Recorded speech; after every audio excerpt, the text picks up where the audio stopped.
Mitä helvettiä? Jorma, tule tänne. Mitä nyt Darthus, ei kai kahvi ole taas loppu. Ei ole.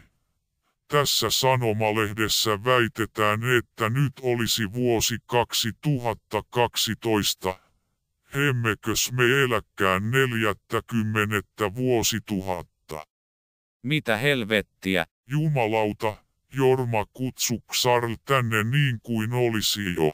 Xarl on juuri nyt kiireinen, lähetit hänet hyökkäämään niitä halvatun Sisters of Battleja vastaan, jollet muista.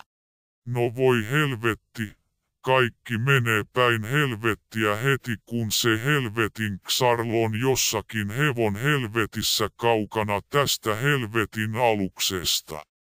Hetkinen muuten, eikös tässä videon alla tulisi lukea Caller 3737 eikä Darthus The Slayer? Etkö sinä saatanan kusipää muista, että loin oman kanavan YouTubeen tässä pari päivää sitten? Vitun ääliö. Selvä, nyt ei kyllä muistu mieleen. Nyt riitti. Jorma, olet kahvilakossa. Eikä, Darthus, herrani, anna minulle toinen mahdollisuus. Teen mitä vain pyydät. Keitäpä sitten kahvit minulle ja harkitsen asiaa. Hyvää uutta vuotta 2012 kaikille katsojilleni. Minulle riittää tätä paskaa tältä erää.